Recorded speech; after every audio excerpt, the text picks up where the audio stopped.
my passion is creativity. Whatever it is, whatever I'm creating, whether it's with paint, whether it's drawing, illustration, or it's making stuff out of paper, sculpture, I just love to create. For a brand designer, for myself, I think my inspiration comes from everything and everywhere. That's a blessing and a curse, I find. You know, my wife finds it really annoying sometimes because I never switch off. I think inspiration can come from anything. You know, I walk around the streets of Shanghai, whether it's sat on a plane. For example, recently I was on a flight to South China on China Eastern, and they have these beautiful kind of lacquered belt buckles with the China Eastern logo on.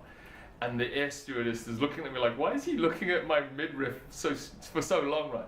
But they're just beautiful, and it's just a beautiful piece of branding which I notice, and that can inspire you to then go on and create something unique and different. So I think it can happen anywhere, and everything can be an inspiration to help you build a client's brand. But we're working on a coffee brand, for example, right now, and you know, I don't drink coffee. But I think, you know, I can still be inspired by the things that will really get people going in terms of why they love coffee and what their passion is. So we really try to talk and talk to clients to understand what that brand's about, and then go out and find these different sources of inspiration. And it can just be, like I say, just from walking down the street, you know, seeing how people interact with a coffee cup, for example. We did something for Element Fresh. Can I just jump off camera very quickly? We designed this cup, which is now used as a pen holder. For example, this is for Element Fresh. They have a new brand called Vital Tea. And so when we were designing that, me and my designer were sitting down like, okay, how do people hold a coffee cup?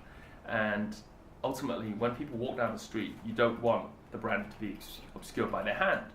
But that undoubtedly will happen because, you know, a person walking down the street drinking a cup of joe or a tea or whatever, they're not going to think, right, I want to make sure the logo is visible. So when I walk down the street, I'm like this and I'll sip my tea like this. They're going to cover it up and they'll hold it however they hold it. So when we were designing the cup for Vital Tea, we designed it so that the logo actually sits at the bottom of the cup.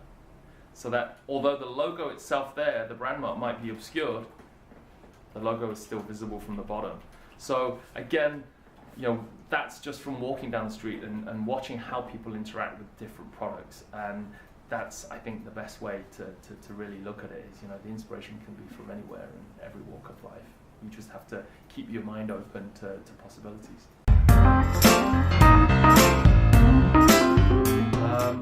I think for me, branding within hospitality, it's kind of the glue that puts everything together. It makes the brand experience more memorable.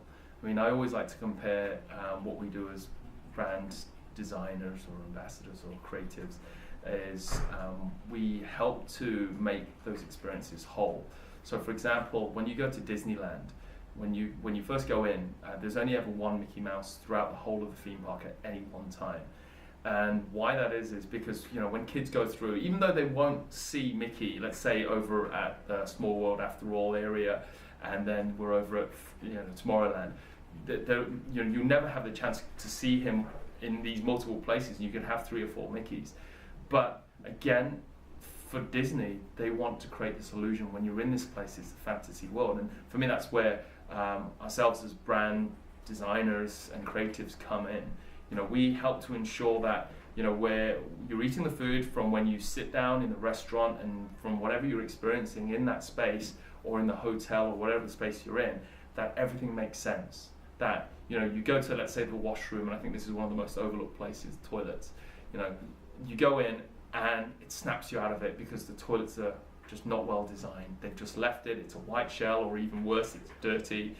And people just think, my God, you know, oh, I remember where I am now. You know, and I'm not in this amazing space that I was in the restaurant, or I was in the front of house, or I was in a hotel room, or whatever hospitality space it is. It can really snap you out and jar you into reality. And what we try to focus on is creating this immersive environment and tying every little thing in. So as brand designers, we do things like signage, we work on wall art, we work on small things like coasters, drink coasters. Every little bit for us ties that brand together, and it helps to convey that brand message, whatever that is. I think for me, you know, working with various clients, you know, it's important that we're on the same page. But I think, you know, the challenge that we often come across when working with clients is that, you know, we as designers come up with cool ideas, and sometimes they're batshit crazy. Can I say batshit crazy? Yeah, they're batshit crazy ideas, and I think, you know, for us, we always have to think about how is it going to be executable. You know, if I come up with this idea and it's really cool and the client buys it, it's still got to be doable. You know, it's no point coming up with great ideas that are not actionable. So for us as designers at TheOrangeBlowfish, you know, our team here, it's always about doing some things ourselves and kind of having fun outside of our client work time, and actually coming up with new ideas and just playing with new methods of doing things. A lot of the stuff we do is handcrafted, so we do a lot of string art, we do a lot of stencils, we do wall art, and we go in and do the installs ourselves. So we're up ladders, we're climbing on, I'm scared of heights, by the way. So I'm up on, like, you know, 3-story high scaffolding, installing this stuff, kind of, you know, sweating my pants off, thinking, oh my God, I'm gonna fall to my death. But I think, you know, we love doing this stuff because then we know it's doable. And we know that what we present to clients is something that it can become real, you know, because again, you know, as a creative, yeah, everyone has great ideas, you know, but it's how do we make those things a reality, and that's what clients want to see. So I think that's that kind of dynamic that we're always having with clients. So we normally go in with big ideas, and then it's about scaling that down and making it executable within any project.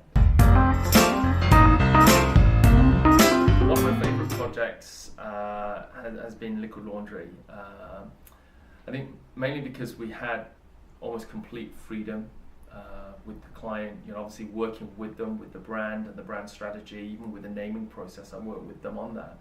And working that closely with them, there was a lot of trust that they passed on to me.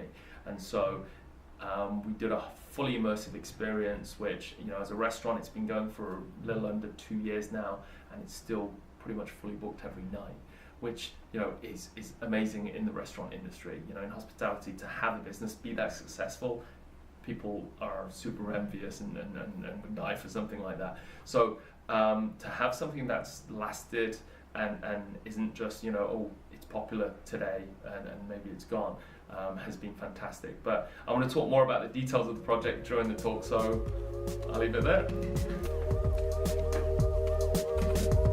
Doing all that I can for you.